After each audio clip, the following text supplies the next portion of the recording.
우리는 세상을 살아가며 필연적으로 타인의 눈물과 조우합니다. 가깝게는 가족의 상실과 질병부터 멀게는 지구 반대편의 기아와 전쟁에 이르기까지 타인의 고통은 우리의 일상 속으로 불쑥 침범해 옵니다. 타인의 고통을 목격하는 순간 우리 안에는 묘한 마찰이 일어납니다. 누군가의 아픔에 깊이 공감하며 돕고 싶은 마음이 생기기도 하지만 동시에 그 고통의 무게가 나에게 전이 될까 두려워 외면하고 싶은 비겁함도 함께 고개를 듭니다. 우리는 흔히 무관심으로 자신을 보호하거나 우월한 위치에서 베푸는 값싼 동정으로 죄책감을 씻어내려 합니다. 그러나 진정한 치유는 고통을 관찰하는 제3자의 시선이 아니라 그 고통의 현장 속에 온전한 의식으로 함께 머무는 자비로운 현존에서 시작됩니다. 마음의 본래 자리를 확인하지 못한 이에게 타인의 고통은 자신의 안락을 방해하는 불편한 소음과 같습니다. 그는 고통받는 사람을 보며 저 사람은 운이 없어서 저런 일을 당했다거나 내가 도와준다고 뭐가 달라지겠어라는 식의 냉소적인 태도로 자신을 분리합니다.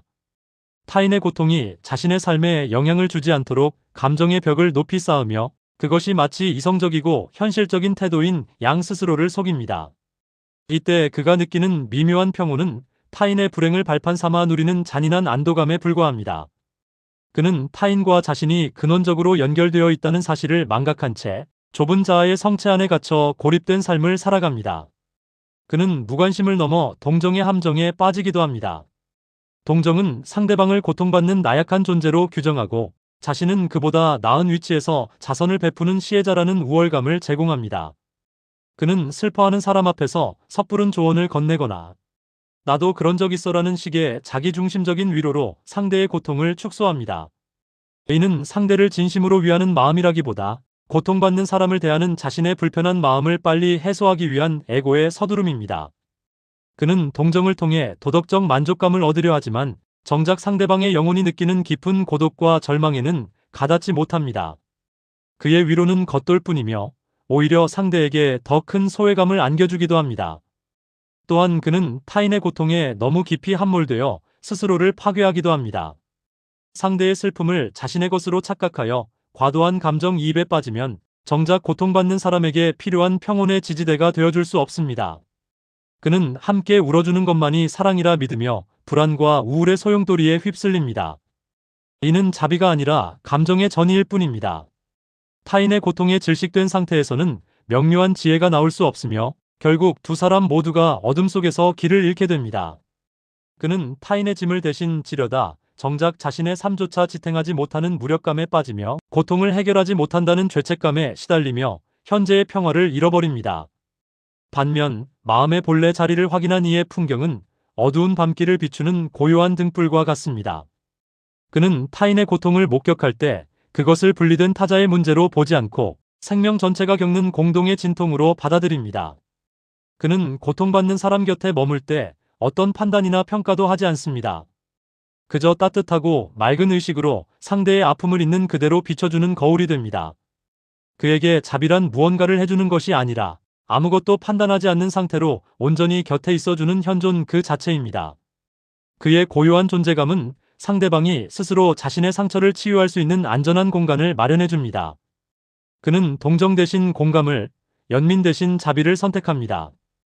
그는 상대방이 현재 고통을 겪고 있지만 그 본질은 결코 훼손될 수 없는 고귀한 신성을 지니고 있음을 신뢰합니다. 상대를 가련한 피해자로 보지 않고 이 시련을 통해 더 깊은 지혜로 나아갈 잠재력을 가진 거룩한 존재로 대우합니다. 그는 섣부른 위로의 말을 삼키고 침묵 속에서 상대의 눈물과 함께 호흡합니다. 그 침묵은 무관심의 침묵이 아니라 만물을 품어 안는 우주의 자비와 닮아 있습니다.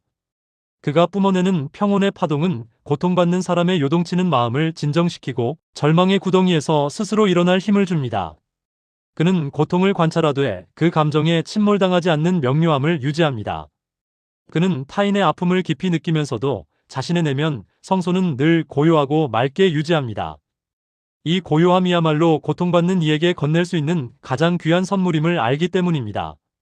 그는 자신의 한계를 인정하며 자신이 할 수 있는 작은 도움을 정성껏 제공하되 그 결과나 보답에 집착하지 않습니다. 타인의 눈물을 닦아줄 때 자신의 영혼 또한 맑게 씻기는 것을 체험하며 그는 이별과 고통조차도 거대한 사랑의 하빌로 나아가는 과정임을 증명합니다. 이러한 태도는 세상을 치유하는 가장 강력한 에너지가 됩니다. 그는 고통의 현장을 피하지 않으면서도 그곳에서 평화를 일구어냅니다. 사람들은 그의 담담하고 깊은 시선을 통해 자신의 아픔이 우주적 질서 속에서 이해받고 있다는 안도감을 얻습니다. 그는 고통을 통해 분리된 자아의 껍질을 깨고 만물과 하나가 되는 자비의 화신이 됩니다. 우리는 이제 깨달아야 합니다. 당신 곁에서 누군가 울고 있다면 그것은 우주가 당신에게 자비의 빛을 발휘하라고 보낸 초청장입니다. 당신 또한 언젠가 그 자리에 서 있을 수 있음을 기억하며 겸손한 마음으로 그의 곁에 앉으십시오. 당신이 해줄 수 있는 최고의 위로는 당신의 맑고 고요한 현존입니다. 당신이 평온한 상태로 그와 함께 숨 쉴 때 당신의 평온은 말보다 더 깊은 치유의 힘이 되어 그의 가슴으로 흘러갈 것입니다. 타인의 고통을 외면하지 마십시오. 고통은 당신을 단절시키는 장벽이 아니라 당신과 타인을 하나의 심장으로 묶어주는 신성한 탯줄입니다. 당신이 타인의 아픔을 당신의 아픔처럼 소중히 대할 때 당신 안의 에고는 녹아내리고 무한한 우주의 자비가 당신을 채울 것입니다. 고통받는 사람을 향해 가슴을 여는 것을 두려워하지 마십시오. 당신이 타인을 품어 안을 때 우주 또한 당신의 모든 고뇌를 품어 안아줄 것입니다.